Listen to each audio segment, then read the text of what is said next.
Hörmetlik Şərq Türkistanlıq qarindaşlar. Şərq Türkistan xəbər agentliğinin xəbərlər proqrammasını görüşünüzü qızğın qarşı alırıq. Töndə təfsili məzmununu diqqətinizə sunumuz. Şərq Türkistan sürgündə hökuməti Angliya hökumətiga 4 türlük tələbni icra qilishni ötündü. 2025 yılı 1 ayının 8 günü Xalqara Advokatlar Cemiyeti Kişilik Hüquq İnstitutu Angliya Parlamenti Angliya Lordlar Kabinetida Xalqara Advokatlar Cemiyeti Kişilik Hüquq İnstitutuning direktori Helena Kennedy QC riyosatchiligida Xitoyning ishg'ol qilib olgan Sharq Turkistondagi Uyg'ur, Qirg'iz, Qozoq qatorliq turkiy xalqlarga qarata yurgizayotgan irqiy qirg'inchilik va insoniyatga qarshi jinoyatiga markazlashish asosida tema qilingan yig'in chaqirildi. Yig'inga Sharq Turkiston sürgünde hükümetining tashqi ishlar va bexatarlik ministri Salih Xudoyor apandi, Sharq Turkiston sürgünde hükümetining muavin prezidenti Sayragul Savutbay xonim va boshqa Sharq Turkistonliklar qatnashdi. Yig'in Angliyaning hokimiyat beshidagi partiyasi Emgak partiyasining Sharq Turkistonda yuz berayotgan vahshiyliklarni irqiy qirg'inchilik va insoniyatga qarshi jinoyat deb e'tirof qilish va'dasida turmaganlikdan g'ulg'ula ortgan vaqtga to'g'ri keldi.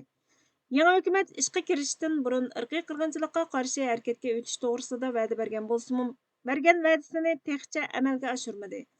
Bu mag'lubiyat Uyg'ur irqiy qirg'inchiligini andishiga soladigan xalqaroliq sukut bilan birlashtirganda, mushuning o'xshash masalalarni ommaviy nutqning oldiga qo'yishning muhimligini ko'rsatdi.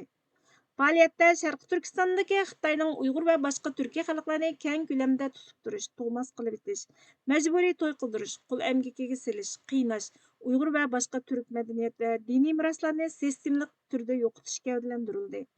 Yig'inda so'zlagichilar xalqarada bu jinoyatlarning irqiy qirg'inchilik va insoniyatga qarshi jinoyat deb e'tirof qilingan bo'lsa-mu, dunyo jamoatining konkret harakatlar orqali Xitoyni javobgarlikka tortmaganligi ayblandi. Helena Kennedy xonim Xitoyning Sharq Turkistondagi vahshiy qilmishlarining irqiy qirg'inchilik aniqlamasiga tushadiganligini aytib, kishilik huquq advokati bo'lish sifatim bilan men bir necha yil bu ishlarning ichida bo'ldim. Jazo lagerlariga qamalgan ayollarning diniy e'tiqodini yashay olmaslikdek echinishli hikoyalarini angladim. Ular chekidan oshgan qiynash va bosqinchilikqa uchraydi. Sun'iy hamrohdan tortilgan suratlar lagerlarning ko'lamini ko'rsatib berdi, dedi.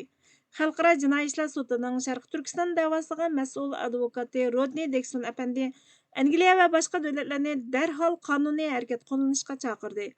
U Angliya hukumatining qo'llashi uchun qonuniy yo'llar bor. Argentinada ko'rganimizdek universal boshqarish huquqi jinoyatchilarni javobgarlikka tortishdagi kuchli qurol.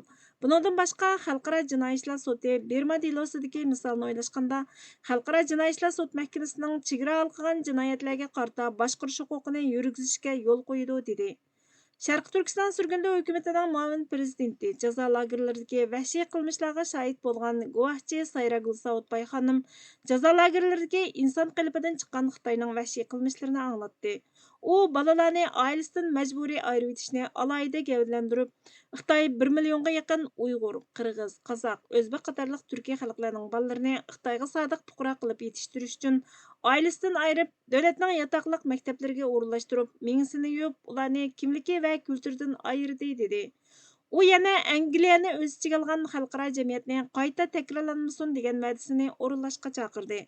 Sharq Turkiston sürgünde hükümetining tashqi ishlar va bexatarlik ministri Sharq Turkiston Milliy Uyg'unish harakatining qurg'uvchisi Salih Xudoyor apandi irqiy qirg'inchilikning tub sababini hal qilib, tashqi o'z taqdirini o'zi belgilashning muhimligini ta'kidlab, 75 yildan buyon Sharq Turkiston xalqi Xitoy davlatining kimligi va mavjudligini yo'qotish urinishiga qarata bo'shashmay tirishchanlik ko'rsatdi. Bu faqat kishilik huquq masalasidagi to'qinish bo'lmasdan, bir davlat va xalqni yo'qotish uchun sistemlik turda elib berilgan davlat qo'llagan harakat. Bu harakatning tub sababi bo'lgan Xitoyning Sharq Turkistonni qonunsiz ishg'ol qilib olish masalasini hal qilmay turib, bu krizisni hal qilg'ili bo'lmaydi. Sharq Turkiston xalqining xalqaro qonun bo'yicha tashqi o'z taqdirini o'zi belgilash huquqi bor. Sharq Turkistonning mustaqilligini asliga keltirish, tinchlik va adolatni qo'lga keltirishning birdan-bir hayotiy yo'li, dedi. İnsan haqlari va savdo boshlig'i Lara Sichirongveys qul emgakining iqtisodiy o'lchimini ta'kidladi. U majburiy emgak iqtisodiy siyosat emas, Uyg'urlarni bostirish harakatining ultishi, kishilik huquqni kuzatish tashkiloti va qulluqqa qarshi turish guruhining dokladlari Xitoyga joylashgan shirkatlarning ta'minlash zanjiridagi majburiy emgakning xavfini e'tirof qildi. Bu yerda qilishga tegishli nurg'un tirishchanliklar bor. Angliya bu tirishchanliklarga moslashishi kerak, dedi. Millat vakili Lian Duncan Smith Angliyaning bu vahshiyliklarga bo'lgan yetarsiz inkosini tanqidladi. U so'zida biz Uyg'urlarning qiyinchiligini o'tirg'a qo'yishdan hargiz voz kechmaymiz. Xitoyning qul amgaki orqali ishlangan mollarining import qilinishini to'xtatish uchun hech qanday ish qila olmadik. Qul amgaki biz burun hech ko'rib boqmagan bir saviyaga ulashdi. Biz majlisda harakat qila olamiz. Bu tür mallarni setib olishni rad qila olamiz. Şirketler Xitoydagi ishlab chiqaruvchilar bilan savdo qilishning xatirini bilishi kerak dedi. Sharq Turkiston surgundi hukumati Angliya hukumatidan Xitoyning qilayotgan vahshiy qilmishlarini rasmiy turda irqiy qirg'inchilik deb e'tirof qilish. Sharq Turkistonning xalqaro jinoiy ishlar sud mahkamasiga tajovuzchi irqiy qirg'inchilikchi Xitoy ustidan sungan arzini qo'llash. Davom qilayotgan irqiy qirg'inchilikning tub sababi bo'lgan Xitoyning Sharq Turkistonni ishg'ol, mustamlika qilib olish qilmishini oxirlashtirish. Sharq Turkiston xalqining tashqi o'z taqdirini o'zi belgilash huquqini qo'llash talabini qayta gavdalantirdi. Faoliyat kollektiv javobgarlik va adolatni talab qilish, Sharq Turkistondagi irqiy qirg'inchilikni oxirlashtirish, Uyg'ur va boshqa turkiy xalqlarning haq-huquqlariga erishish va g'ururini qo'g'dash uchun ahamiyatli xalqaro harakat qo'llanishining jiddiyligini ta'kidlash bilan oxirlashdi.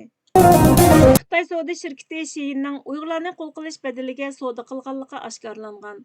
Qrim xabar agentligining 7 yanvar kunidagi xabariga qaraganda, Xitoy savdo shirkati Sheinning ta'minlash zanjirida majburiy emgakni ishlatganligi ma'lum bo'lgan bo'lib, mahsulotlarni Sharq Turkistondan majburiy emgak yo'li bilan ishlab chiqarilgan paxtadan foydalanib ishlab chiqarib sotgan ekan. Qonun gruppasiga sunilgan dalil-isbot hujjatlarida shirkatning majburiy emgak bilan shug'ullangan bo'lishi mumkinligi to'g'risidagi faktlar bor bo'lib, dalil-isbot hujjatlari Sheinning Yevropa maslahatchisi Yinan Juning 2025-yili 7 yanvar Angliya savdo va tijorat tanlash komitetiga bergan ifodasidan burun topshirilgan. Bu komitet emgakchilarning huquqini qo'g'dashni maqsad qilgan ishga o'rinlashish haqlari qonun loyihasini tekshirmoqda ekan. O'ylanishga tegishli bir masala.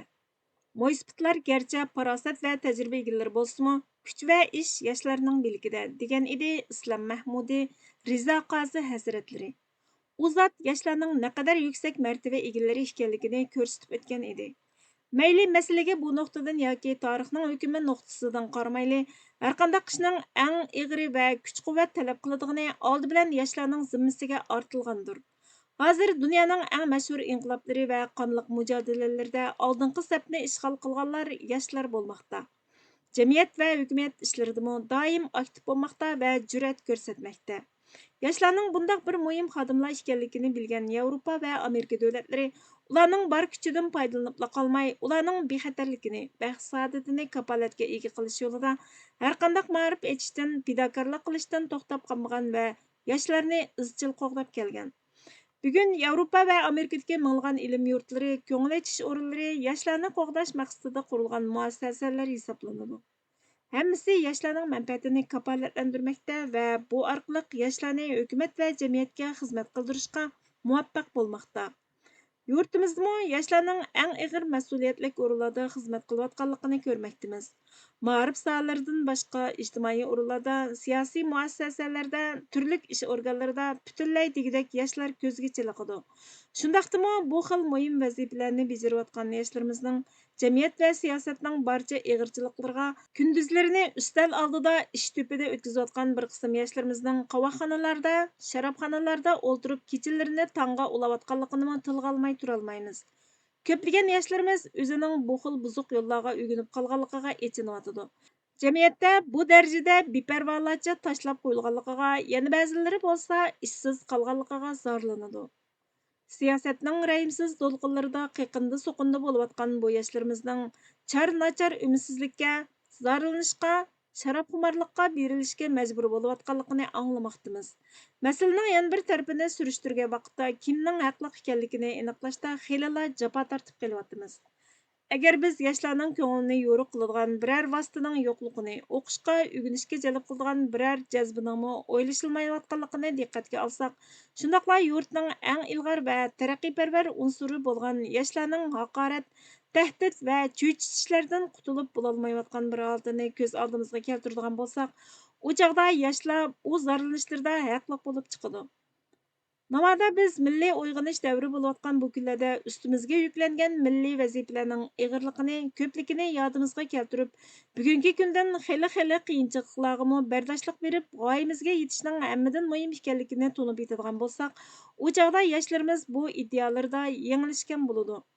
Nimeli bo'lmasin, yoshlarimizni har qanday amal chorini ishqa selibmi bo'lsa, ularni turli buzuq yo'llardan seskandirishning, xizmatga, o'rganishga jalb qilishning biror chorasini tepish navbatdagi oldingi masalalar qatorida ko'z oldimizga tashlanib turibdi. Bizdə yoshlarning hürlikini, manfaatini, mavjudligini qo'g'dagandek biror tadbir bo'lgandila, ondan ularning kuchidan xohlagancha foydalana olamiz. Shundaqla tavranmas tayanch va kuchlik homiy bo'lgan Sharqi Turkiston yoshligi butkul moddiy va ma'naviy mavjudligi bilan yurt uchun fidokor va rizokorlardan bo'lg'usi. Abduri Abdulaziz Chingizxon. Manba Erkesti 215-son 1948 yil 3 noyabr. Uyg'urcha ag'dirg'uchi Burhan Muhammad. Bugungi xabarlarimiz bu yerda oxirlashdi. Bizga vaqt ayirganingiz uchun ko'p rahmat. Kelar qatimki programmamizda ko'rishguncha Allohga omonat bo'lgaysizlar.